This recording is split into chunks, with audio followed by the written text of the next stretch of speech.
e? The two most common logarithms used are log to the base 10 and log to the base e. Why are they the most commonly used logarithms? How do we really understand them? Log to the base 10 is kind of intuitive.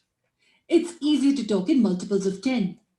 10, 100, 1000 and so on. Log to the base 10 gives us an easier scale to work with. Log 10 to the base 10 is 1. Log 100 to the base 10 is 2. 1000 to the base 10 is 3. And we can see that the multiples of 10 can be managed with a scale of natural numbers. But log to the base e is what I'm deeply interested in. It's called the natural log, and it's also written as ln. Yes, log to the base e is also written as ln. So log 20 to the base e can be written as ln of 20, the natural log of 20. What is this e? Some call it a magical number. Some call it an irrational constant. Some call it a Euler's number. But the harsh truth is this: very few people actually understand what e is. To get to e, we first need to understand growth. Let's say a particular thing doubles every time period. On this timeline, this is today, and every unit is one time period. Assume you have $1 with you. At the end of the first time period, this dollar doubles and you have $2.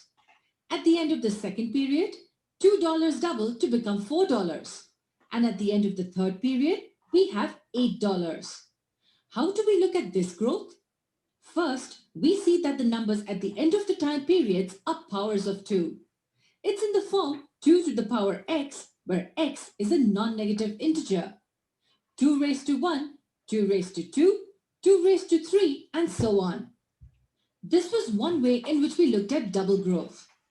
Another way to look at it is that there is 100th% growth every time period. 1 plus 100% of 1 gives us 2. $1 was increased by 100% to get 2. In the second time period, $2 grew to $4. 2 plus 100% of 2 gives us 4, and so on. So doubling the value is the same as a 100% increase. So 2 raised to x can also be written as 1 plus 100% raised to x. It's like you're getting a 100% return on your investment. But we are making an assumption here. We are assuming that growth happens in a discontinuous fashion. We are seeing growths in steps here. What about the time in between two time periods? We are seeing no growth in between. No growth and it suddenly doubles. Again, no growth and suddenly doubles. But hey, that's not how nature functions. Everything or every kind of growth happens gradually. If your height today is 4 feet, you suddenly won't be 5 feet a year later. Your height gradually grows. When we started, we used to get around 30 views a day. And after a year, we started getting around 4,000 views a day. It doesn't mean our view count just jumped one fine day. It gradually increased. So growth in nature is never really discrete or discontinuous. Let's see how it really works. We take the example of $1 growing over 1 year at a 100% growth rate. First, we look at the annual growth. Based on what we saw, at time 0, we would have $1. And at the end of the year, we will have $2. This doesn't seem right because all the interest cannot appear on the last day. To make it slightly better, let's divide the year into 2 equal parts, 6 months and 6 months. Splitting that 100%, the growth would be 50% in the first year and 50% in the second. It would look like this. Our initial dollar earned 50% interest in the first half to give 50 cents more. Now what happens in the second half? $1.50 remains as is.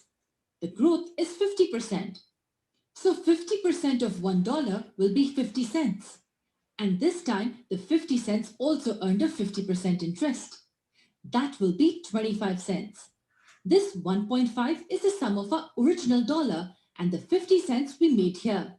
So at the end of the first year, we have our original dollar, then we have the dollar that made our original dollar made, and we also have the 25 cents that these 50 cents made. a total of $2.25. This is better than doubling. If we want to understand this using a formula, it would be 1 plus 100% over 2, the whole squared. We had half the growth rate over 2 time periods. This is also referred to as semi-annual growth. Let's push ourselves further. What if we had 4 equal time periods in a year? We have divided 1 year into 4 quarters. This is how it would look. Looks messy, but it's actually very simple if you've understood the concept. It's 25% growth every quarter. The formula would change to 1 plus 100% over 4, the whole raised to 4. We would approximately get $2.441 at the end of the first year. I suggest you pause the video and understand the quarterly growth diagram really well. The 100% is nothing but 1. If 2 time periods, then we have 2 here. If 4 time periods, then 4 here. So the formula for n time periods would be 1 plus 1 over n, the whole raised to n. Clearly, more the number of time periods, higher will be the returns. This will give us the dollar value at the end. I probably know what your greedy brain is thinking. Is it possible to get unlimited money? Let's make a table now. Number of time periods and the dollar value in the end. If it's just 1 time period, the dollar value is 2. If 2 time periods, then $2.25. If 4 time periods, then $2.44. If I divide the year into 12 equal time periods, my return will be higher than this. If I divide it into 365 equal time periods, it will be even higher. This tells us that a dollar at the start of the year will become these many dollars at the end of 1 year if the number of time periods is 365. So if we increase this number significantly, that is if we increase the number of time periods significantly, will this number also increase significantly? Okay, here are a few more calculations. The number of time periods here is 1 million. Notice that the returns improve, yes, but they converge around a value which approximately equals 2.718. And that is your beloved E. We can't get infinite money after all. What would be a layman-friendly explanation for E then? It is the maximum possible result after continuously compounding a 100% growth over one time period. Yes, that's E. Don't forget, we had assumed a 100% growth here. And that's what E is. It's the maximum we get after a 100% continuous compounding growth over one time period. Notice what compounding does. The first result is 100% without compounding. $1 would become $2. But after continuous compounding, $1 will become $2.718 approximately. That would be a growth rate of 171.8%. That's like the maximum growth we can have. So E is approximately 2.718. It's an irrational number, which means the digits after the decimal point do not repeat and go on forever. Just one last question. What if the growth rate and the time period change? Will E still help us? Absolutely. There's no problem at all. In general, the growth after continuous compounding is given to us as e to the power r times t, where r is the rate and t is the number of time periods. So if we have a 200% growth for 5 years, then it would be defined as e to the power 2 times 5. We squared e to include 200% growth and we raised it to 5 as there are 5 time periods. It'll give us e to the power 10.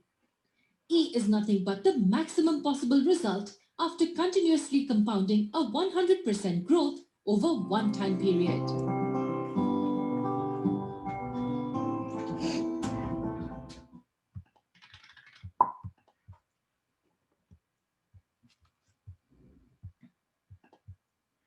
Okay, so that explains E a little bit better. And I know we've briefly gone over it in the past when we were talking about logs, and we did go over what a natural log is.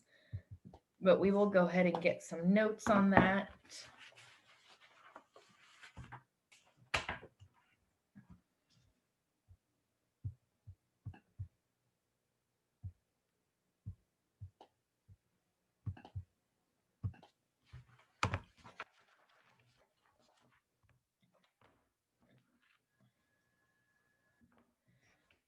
Okay, so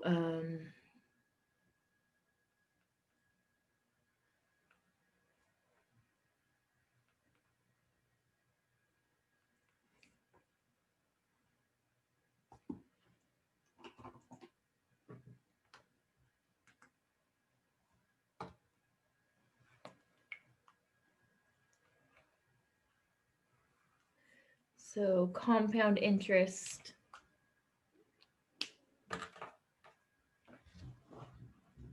All right, so as the video started, it was talking about compounding time periods.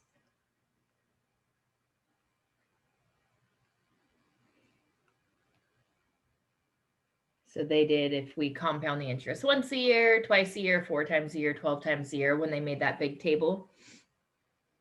All right, so for compounding time periods, our equation is going to be A equals P times 1 plus R over N to the power of NT.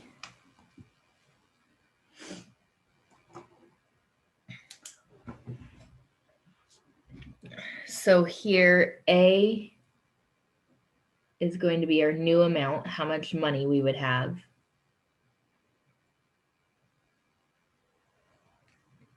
P is the initial amount,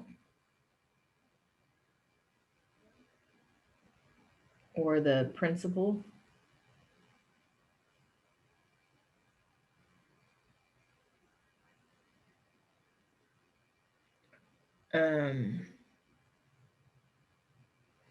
R is the rate, which is a percent as a decimal. So remember, we always move the decimal 2 places. N, this is the same N in 2 different spots, is the number of times compounded per year.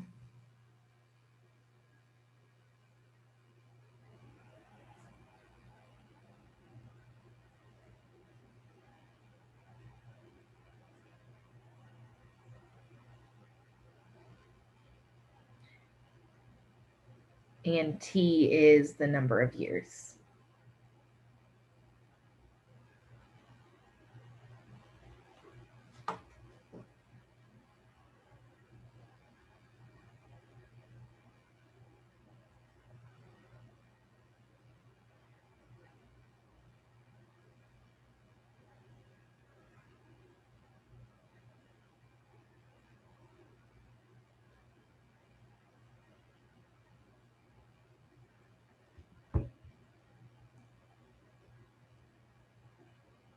This is the wrong, it should be AL. All right, and then the other is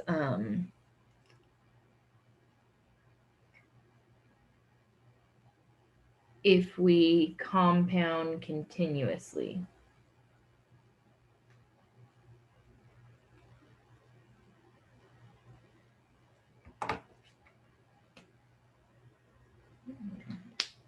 So here the equation is A equals P times E to the power of RT.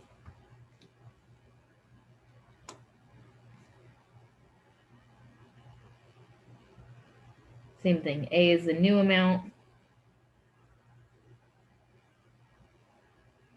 P is the initial amount, or the principal.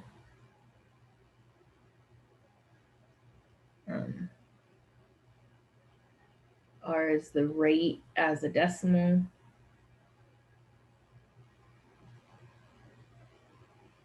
And T is the number of years.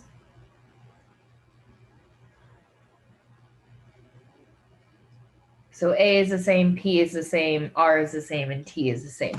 There's just no N over here because N is the number of times compounded per year, and this is being compounded continuously. So our example will do, we're gonna say we're investing $10,000 at 3% interest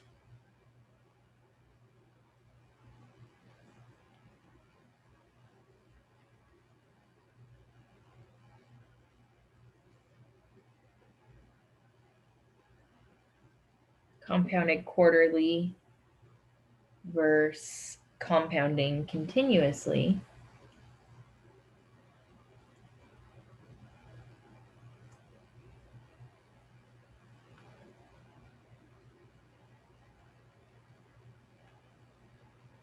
After 10 years.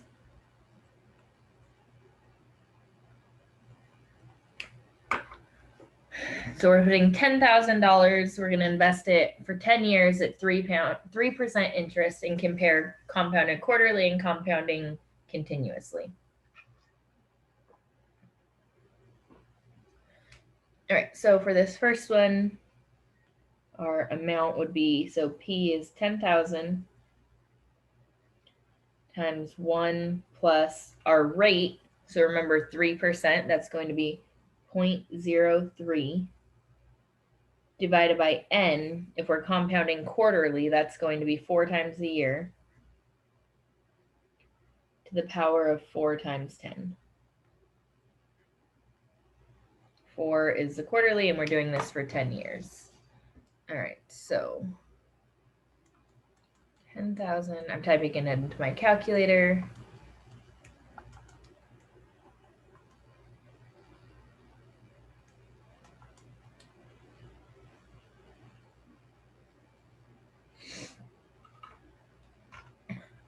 So we get, our new amount is $13,483.49.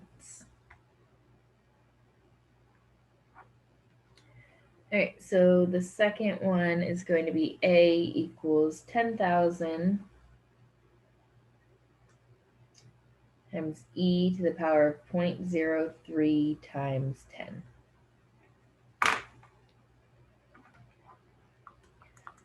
So 10,000, and then, oops, don't do that.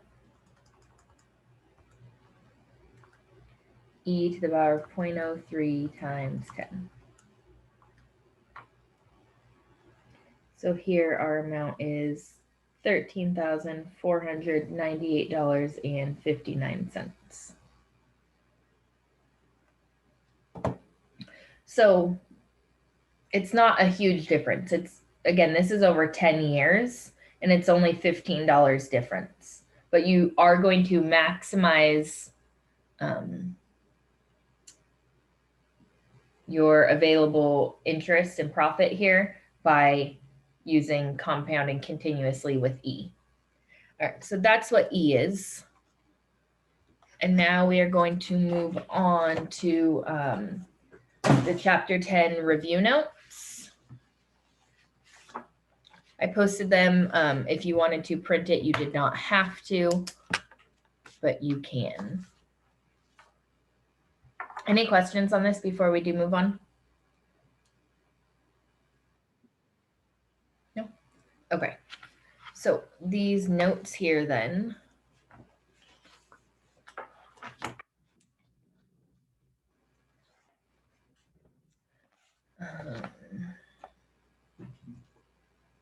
So this is what I'm talking about. If you want to take a second to get it out or pull it up, you don't have to have it.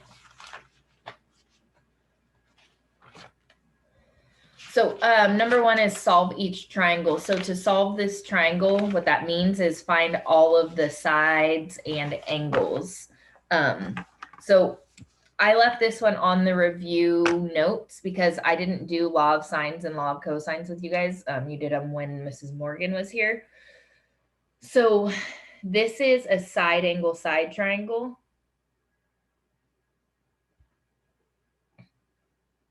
Which tells us we're going to use the law of cosines,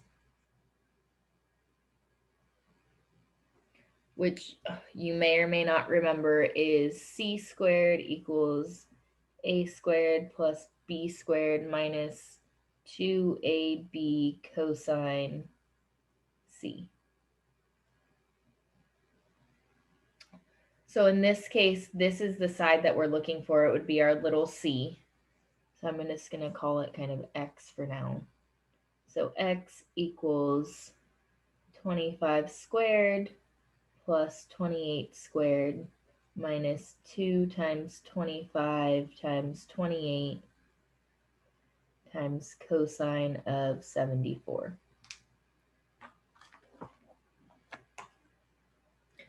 Make sure your calculator is in degrees, not radians when you do this.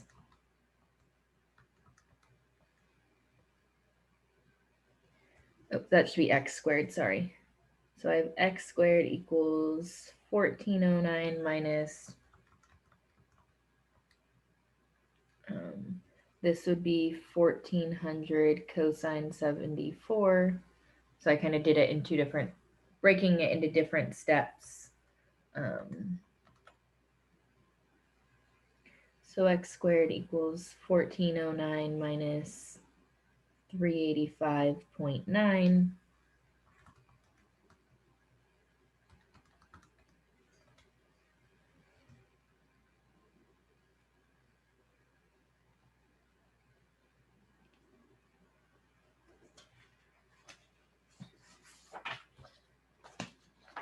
So x squared is 1023.1.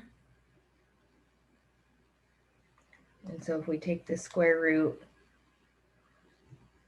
we get that that missing side is about 32. It ends up being 31.98, and it says round to the nearest tenth, which rounds up to 32. So this side here is 32. And then from here, we can use the law of sines. So remember the law of sines, and I know these came up in the chapter, so hopefully this is review, is, I don't know if you guys did it with the angle on top or the side on top. It doesn't make a difference. Sine of A over little a equals sine of B over little b, or vice versa. You can do the side on top and the angle in the denominator because they're proportional.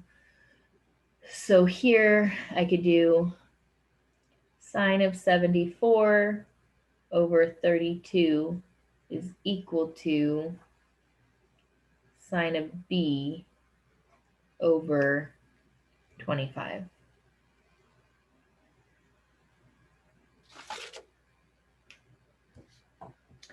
So we cross multiply here. We get 32 times sine of B equals 25 times sine of 74. So sine of B is going to be equal to 25 times sine of 74 divided by 32. So 25 times sine of 74, we're going to divide that by 32. So sine of B is approximately 0.75. And then remember, when we're finding the angle, we do inverse. So second function, so sine inverse of that. So we get that B is approximately 48.7 degrees. So this angle here is about 48.7 degrees.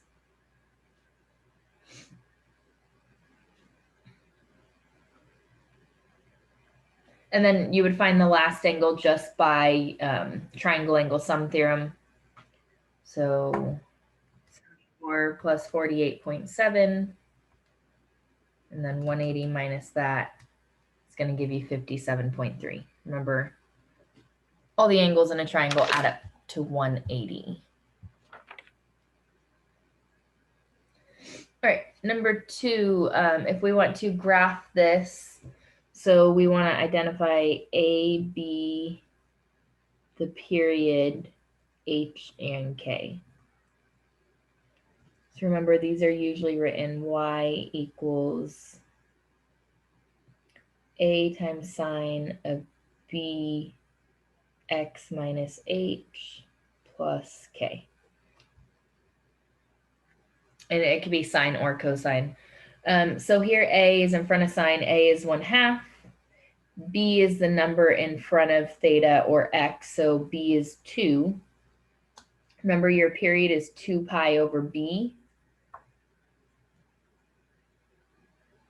The period is equal to 2 pi over b. So in this case, our period is just pi. H and k are both 0.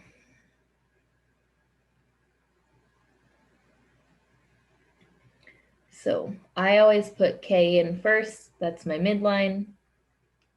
So this is k. Then I go up a and down a. So we're going up 1/2 and down 1/2.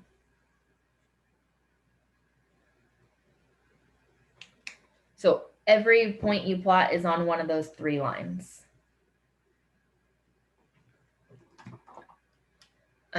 So for a sine graph, we start at HK. We start at 0, 0.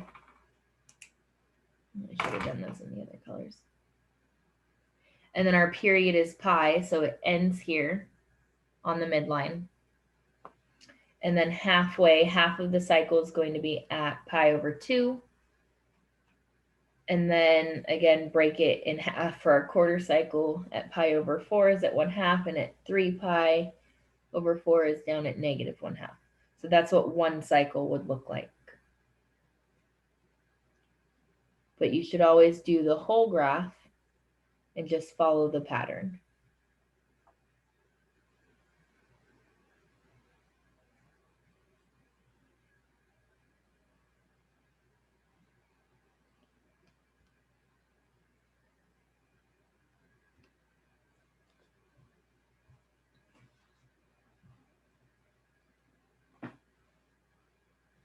All right. Number 3 is a little bit trickier because of what's going on in here. So we can see A is 3.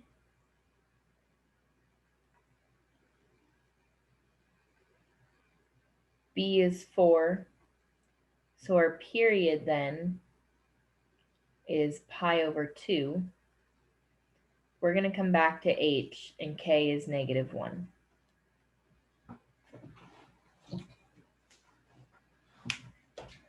So the reason we're coming back to H, this doesn't have double parentheses. So H is not pi over 6. So what you have to do here is kind of set this just kind of inside of these brackets equal to inside of these parentheses. So B times X minus H, right? That's what's in here. That's equal to this. That's equal to 4 theta plus pi over 6.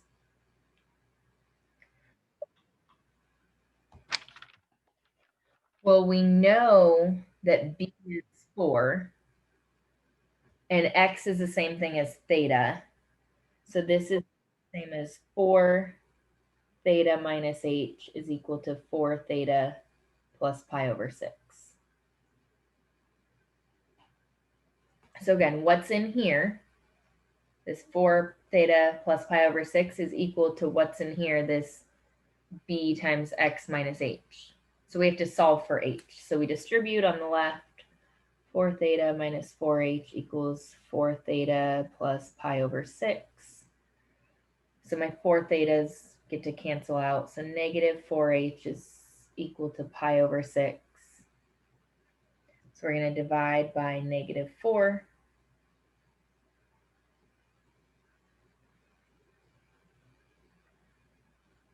We're going to get H is equal to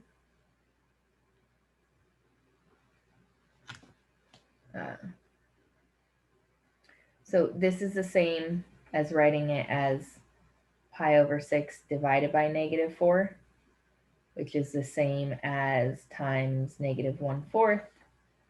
So it's pi over 24 negative.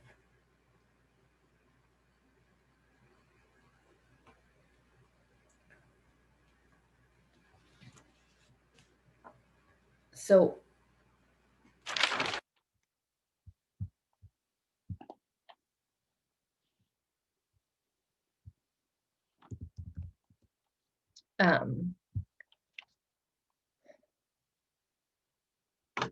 back H, so K is negative 1. And from there we go up 3 and down 3 because that's our A value. So every point we plot is on one of those three lines. This is where it gets a little tricky. So h is negative pi over 4, or sorry, pi over 24, which we can't really see exactly where that is. It's breaking this box of pi over 4 into a 6, because 24, 4 times 6 is 24, so it's this box broken into a 6. So h is negative. So we're going to go backwards, and because it's cosine, we're going to start up at the top, and it's just like right there. It's not quite on the y-axis. Our cycle, or our period, is pi over 2. So pi over 2 is 2 boxes, so we're going to go over, not quite to pi over 2, just shy of pi over 2. So cosine and sine, or sorry, cosine starts and ends at the top because a is positive. So in the middle here, we're at the bottom, and then we're on the midline, kind of just halfway in between each of those. So it's really close to being at 0, but it's not.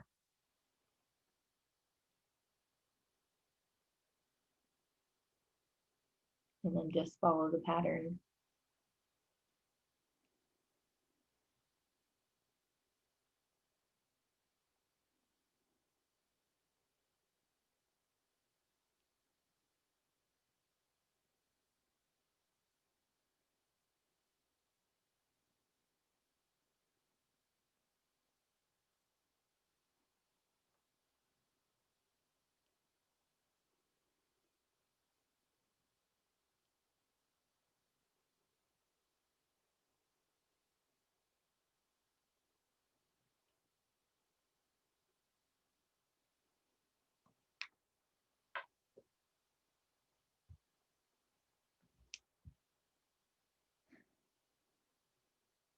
All right.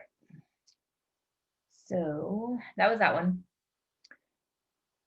Those should have all been reviewed previous chapters. Here we're expanding completely using Pascal's triangle. So remember Pascal's triangle, that's what we were just working on yesterday. So I'm not going to get mine out. I'm going to just build this. So this is 1, 1, 1, 1, 2, 1. Because this has a power of 4, I want to go down to the row that has a 4 as my second number. 1, 3, 3, 1. Remember, I'm adding above it. 1, 4, 6, 4, 1. All right. So this is 1 plus 4 times something plus 6 times something plus 4 times something plus 1 times something. Those are the coefficients that we start out with. So then this is going to be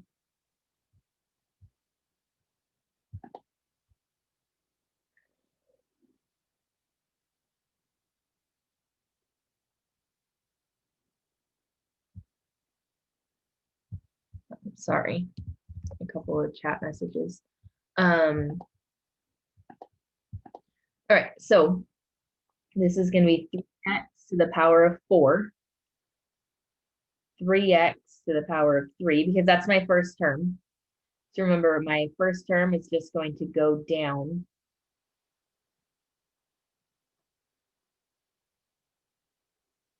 Because this was a 4, so I go 4, 3, 2, 1, 0.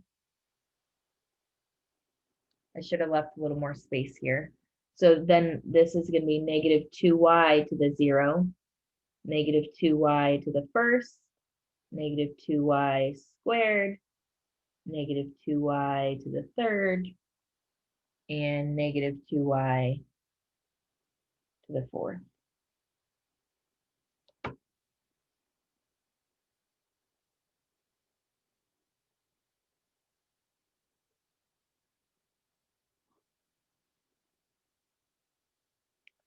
And now we just have to multiply it all out.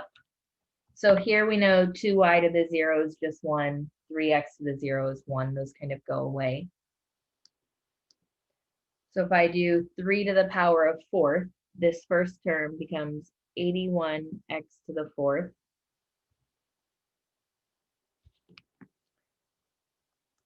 This next part becomes 4 times 3 to the third times -2.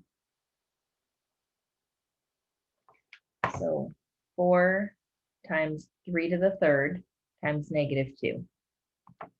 So it's going to be minus 216 x cubed y. This next part, 6 times 3 squared times -2 squared.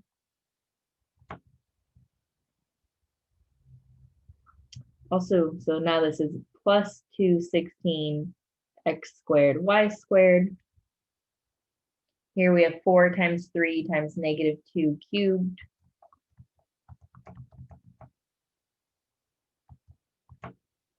So minus 96 xy cubed. And then here again, these just went away. So this is just -2 to the fourth. So notice if I don't put parentheses, it's going to give me a negative number, and that's wrong. You have to put the parentheses. So this is plus 16y to the fourth. And like I said at the end yesterday, these are going to alternate positive, negative, positive, negative, positive. So if you get the wrong sign, you'll know you did something wrong.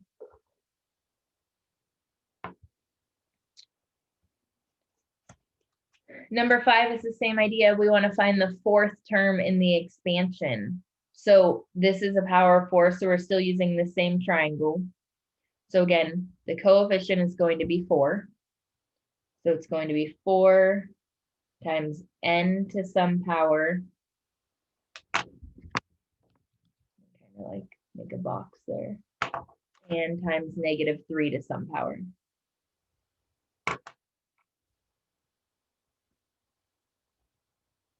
All right, that's our first term, that's our second term. So again, remember this first term would be n to the fourth, n to the third, n squared, n to the first. So this first term, this is just 4 times n to the first. And we know these two exponents have to add up to 4, so this has to be 3. So I just counted. Again, first term is n to the fourth, n cubed, n to the third, n to the fourth, n to the third, n squared, n to the first.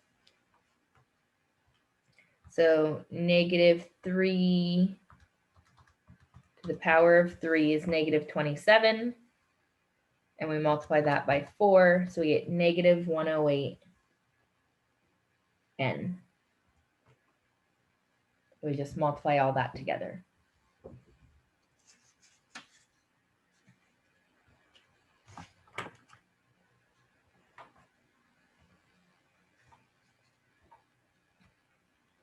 All right.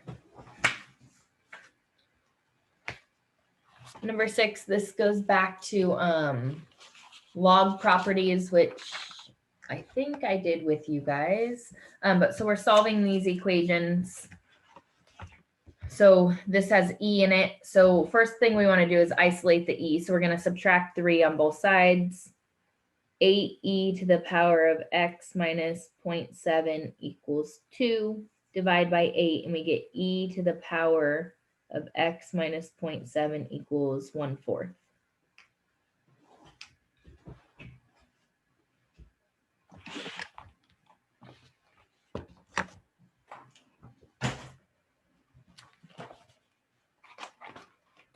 So what you want to do here, essentially we want to,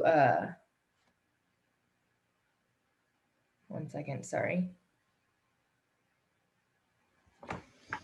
You want to try to log both sides, but because it's e, you want to do natural log.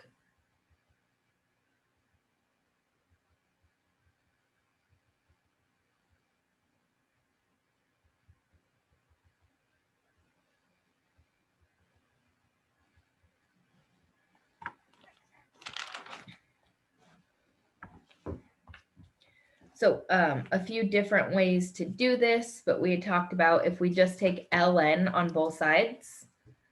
So if I just kind of put ln of this and ln of this, I didn't leave enough space that says ln. Over on this left side, these are going to cross out. We take natural log because it gets those to eliminate. So we get x minus 0.7 is equal to natural log of 1/4. Add 0.7 to both sides, so x equals natural log of 1/4 plus 0.7. So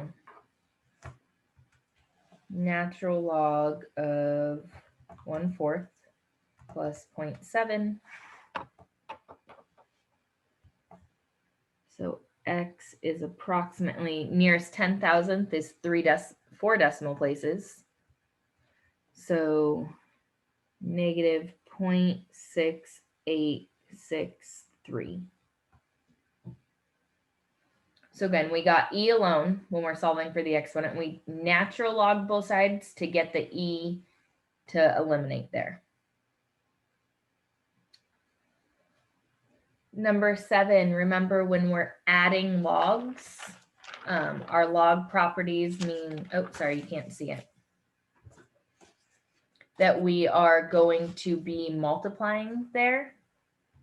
So this becomes ln of x squared plus 13x equals ln of 68.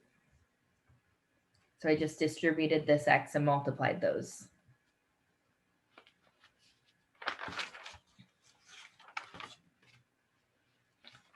Because it's the natural log on both sides, those just get to eliminate. So this is x squared plus 13x equals 68.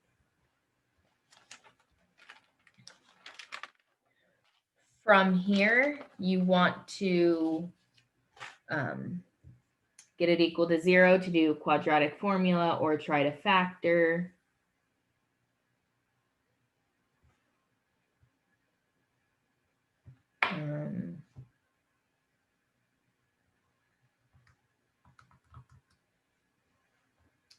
This is factorable, but you may not know the factors of 68. You could do quadratic formula. Either way, you solve this, and you're going to get x equals 4 and x equals negative 17. But this answer is no good. That's one of those extraneous solutions because when you plug it in, it does not work. So x equals 4 is our only solution here. So again, factor, quadratic formula, whatever you want to do to get your two answers, and you'll see that only one of them works in that case. Because you can't take log or natural log of a negative number. Here, we could have a negative number. We weren't taking log of a negative number. That was the number in the exponent, so it was different. All right, and number 8, we are subtracting.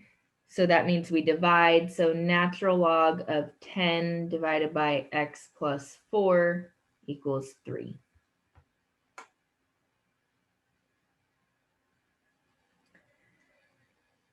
So when we have log on one side and not the other side, we have to change it into exponential form.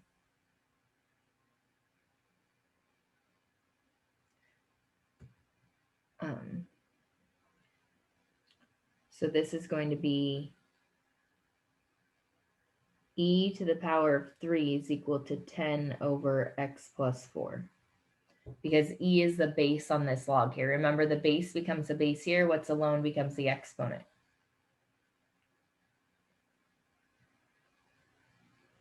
You can do this in your calculator, e to the 3rd now, or at the end. You can think of this as like over 1 and cross multiply.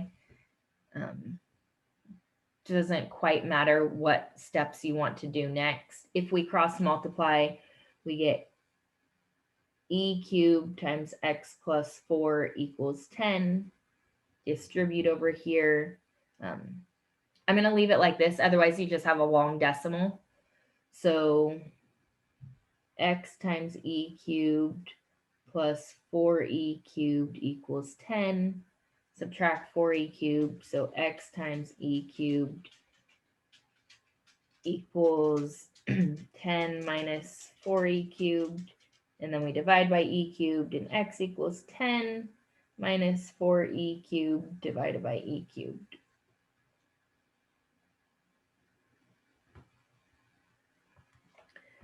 All right, so when you plug that in, I'm going to do the numerator and denominator separately. So 10 minus 4 times e to the power of 3. So that's my numerator, divided by e to the power of 3. And I get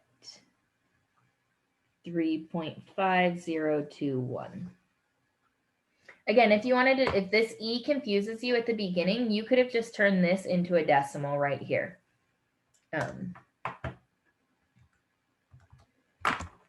You could have said 20.0855 is equal to 10 over x plus 4. If that's less confusing for you, these are equivalent. This is just the approximation. If this is less confusing, do it that way. I just didn't want to write that long decimal out when I was solving this. All right. Number 9, this is like what we started today. We got lots to go here. Michaela invests $6,525 in a retirement account with a fixed annual interest rate of 7% compounded 4 times per year. What will the balance be after 17 years? So again, this is what we just took the notes on. So here our amount. So this is her initial amount times 1 plus her rate is 0.07 divided by compounded 4 times a year, divided by 4 to the power of 4 times 17. Again, initial amount, 1 plus the rate divided by the number of times, all to the power of the number of times the number of years. All right, 6525 times 1 plus 0.07 divided by 4, all to the power of 4 times 17. So Michaela is going to have approximately $21,228.58.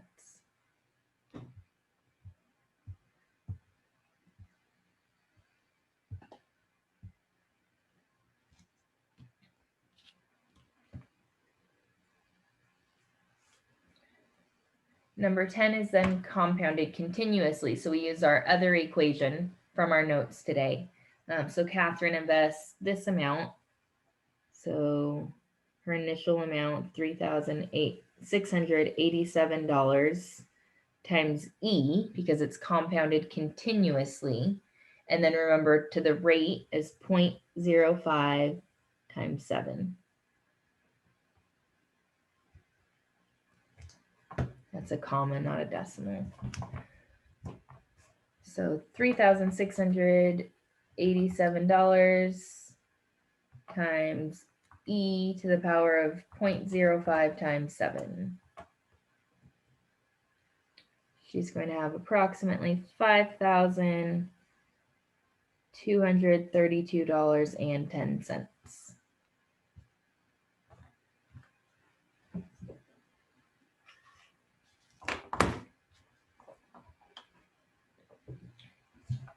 All right, and now the stuff on the series. Find the term named in the problem and the explicit formula. All right, so the explicit formula is like our T of n formula, except the book uses A sub n. It's the same idea. You should just recognize it for multiple choice. So here, T of n equals, I can see it's arithmetic. It's going down by 5 every time. Nope, not going down by 5. It's adding 5 because these are negative numbers. So this is 5n. And then my 0th term, so again, it's adding 5. So if I went backwards to and subtracted 5, I would get negative 26. Kuda is going to write this as a sub n equals 5n minus 26. It's the exact same thing. So here they're just asking us to find the 23rd term. So we just take 23 and plug it in. A sub 23 is equal to 5 times 23 minus 26. So 5 times 23 minus 26. So A sub 23 is equal to 89.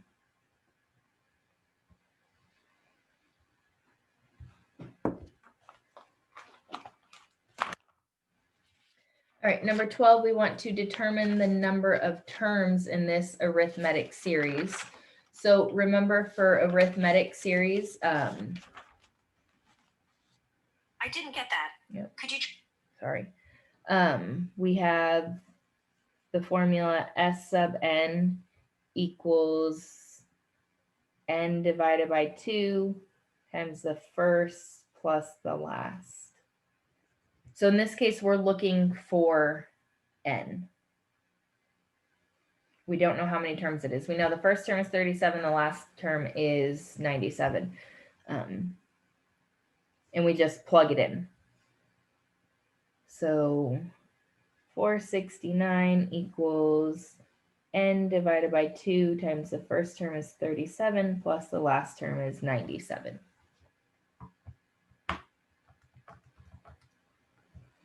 So 469 equals n over 2 times 134.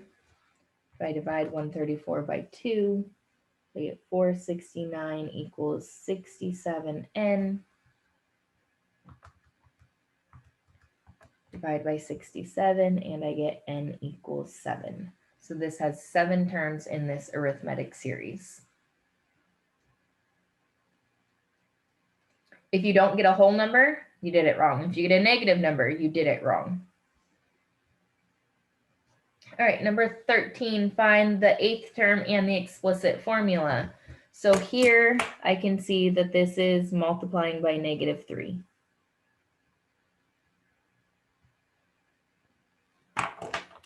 So our equation T of n equals, we usually, for these, remember you can do the 0th term or the first term. I'm going to use the first term to make it so I don't have to work backwards. So negative 1 times negative 3 to the power of n minus 1.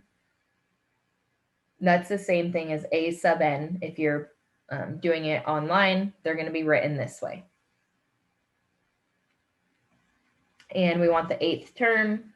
So T of 8 equals negative 1 times negative 3 to the power of 8 minus 1.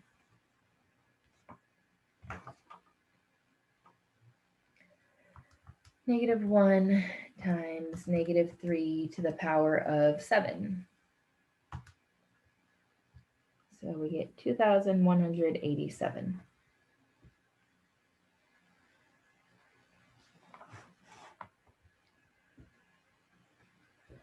All right, a few more. Trying to go a little quicker, and then if you need to ask questions, I'll stick around. Evaluate each arithmetic series described. So here they want us to find the sum. So we're going to use that same formula. The sum is the number of terms divided by 2, first plus the last. So this one should be pretty straightforward. So S of 14, because there are 14 terms, is 14 divided by 2 times 22 plus 100. They're telling us the first term is 22, the last term is 100, and there are 14 terms. You don't even have to write it this way. You could just write that if you wanted to. This is 7 times 122, 854.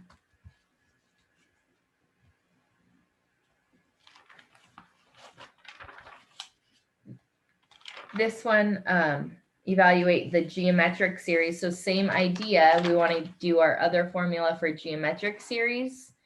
So remember, for geometric series, if it's finite, is t of 1 times r to the power of n minus t of 1 all divided by r minus 1, where r is our multiplier. All right, so t of 1, our first term, if I plug in 1, so if I plug in 1 here, this exponent becomes 0, this goes away, so t of 1 is -2. R is our multiplier, which is 6, right? Whatever you take to the power of. And then n is how many terms we have. If this starts at 1 and goes to 8, that tells us that n is 8.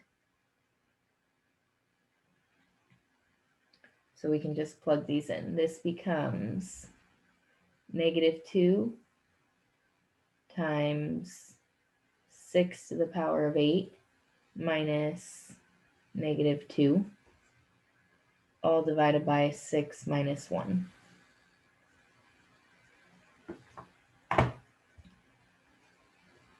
That's going to be divided by 5. That's going to be a +2. So -2 times 6 to the power of 8. This is a big number.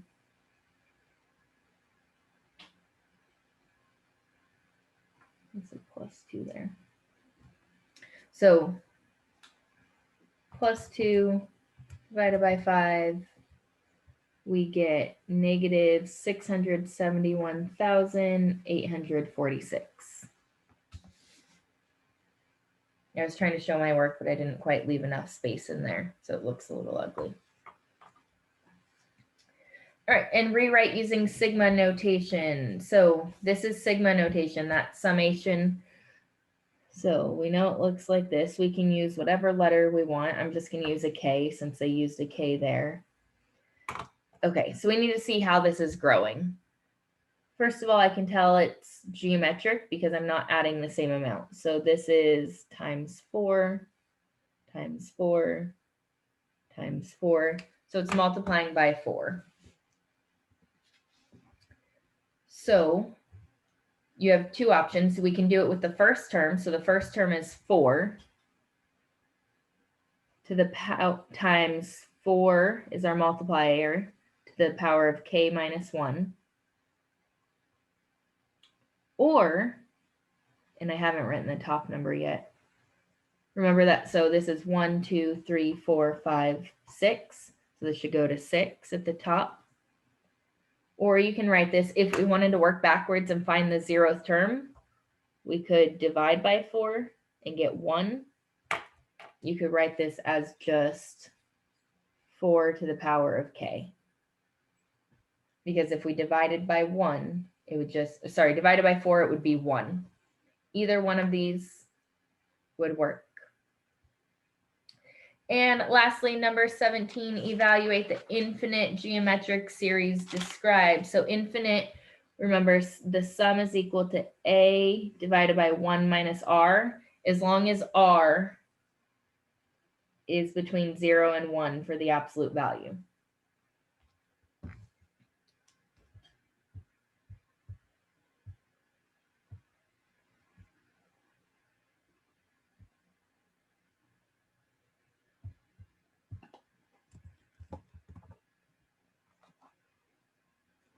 All right, so a is our first term. So s equals -1 divided by 1 minus, and then we have to figure out what our multiplier is here. So we go from -1 to 1/2 to -1/4.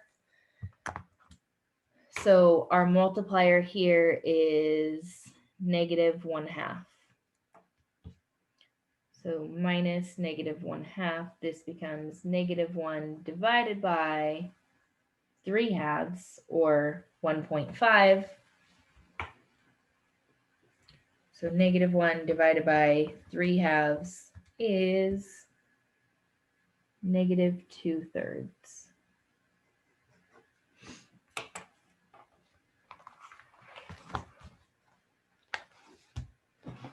All right, so that is it on those notes. If you need me to go back over something, I would be happy to. You have the CUDA assignment for your homework tonight. It's due tomorrow at 10. Tomorrow we are doing our team test with the closure. And just, it's a little different this week because your test is Thursday. All of these assignments are due Thursday by 10 a.m. That way, when you go to your winter break, you have nothing to worry about, and these will all be done.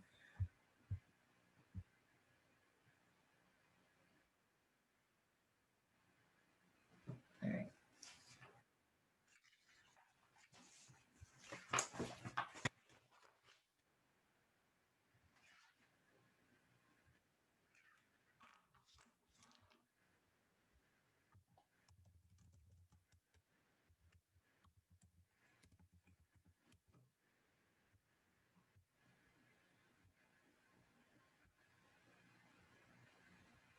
So there's number 13.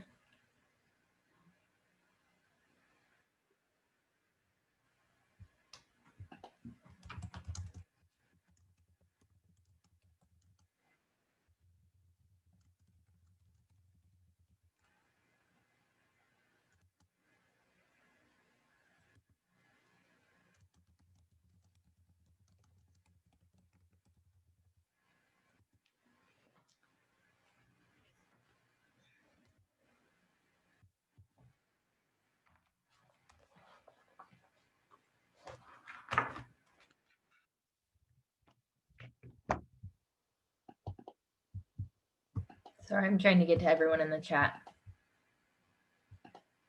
Okay.